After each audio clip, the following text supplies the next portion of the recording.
बड़े घर की शाम हमेशा की तरह शांत थी, लेकिन इस शांति के पीछे एक ऐसा तूफान छुपा था जो कुछ ही घंटों में पूरे परिवार को हिलाकर रख देगा। इस घर में अर्जुन और अहाना की जिंदगी अब थोड़ी सहज हो गई थी। कई साजिशों, झूठ और गलतफहमियों को पार करके दोनों एक दूसरे के और करीब आ गए थे। अहाना ने कोर्ट में अपनी बेगुनाही साबित कर दी थी। सीसीटीवी फुटेज में साफ दिखा था कि पिशमिनी और पोटू दादा ने चालाकी से दवाइयां बदलकर अहाना को फंसाने की कोशिश की थी। उनके इस झूठ का पर्दाफाश होते ही दोनों जेल भेज दिए गए। दुर्गा देवी ने अहाना से हाथ जोड़कर माफी मांगी थी। उसे गले लगाकर पूरे घर के सामने बहू का दर्जा दिया था। 9 महीने बाद अहाना ने अर्जुन के बेटे को जन्म दिया। घर में जैसे दिवाली आ गई हो, हर तरफ खुशियां ही खुशियां थी। लेकिन खुशियों के बीच अक्सर किस्मत एक नया खेल खेलती है, और इस बार खेल बहुत खतरनाक था।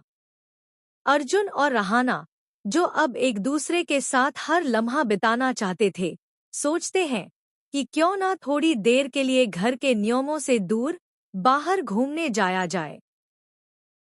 समस्या यह थी कि दुर्गा देवी की सख्त निगाहें हमेशा उन पर टिकी रहती थी।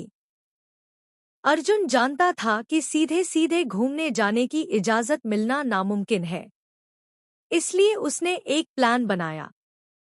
वो माँ के पास गया और बड़े प्यार से बोला, माँ, पुलिस वाले हादसे के बाद अहाना अपनी माँ से मिलना चाहती है। बस कुछ घंटों के लिए मायके भेज दीजिए। दुर्गा देवी ने पहले ही शक भरी नजर से देखा, अभी क्या जरूरत है मायके जाने की? लेकिन अर्जुन के मासूम चेहरे और अहाना की चुप निगाहें देखकर उन्होंने हामी भर दी। ठीक है, लेकिन शाम तक लौट आना। देर हुई तो अच्छा नहीं होगा। अर्जुन ने जैसे ही ये सुना, उसका चेहरा खिल उठा। अहाना के कान में धीरे से कहा, देखा, सब ठीक है। अब बस हम और हमारी दुनिया। लेकिन अहाना को बेचैनी थी। अगर माँ को सच पता चल गया तो वो मुझे घर से निकाल देंगी। अर्जुन मुस्कुराया, कुछ नहीं होगा, मैं हूं ना। बस मुझ पर भरोसा रखो। दोनों घर से निकले, जैसे पिंजरे से निकलते ही परिंदे खुली हवा में उड़ने लगते हैं। पहले सड़क किनारे पानी पूरी का मजा लिया, फिर चाट की खुशबू उन्हें खींच ले गई। हंसी, मस्ती, एक दूसरे की आंखों में खोए पल। और फिर उन्होंने तय किया, सीधा सिनेमा घर। मोबाइल फोन उन्होंने बंद कर दिए, ताकि कोई बीच में खलल न डाले। लेकिन उन्हें क्या पता था कि असली तूफान तो अब शुरू हो रहा है। घर में दुर्गा देवी ने जैसे ही घड़ी देखी, उन्हें बेचैनी होने लगी।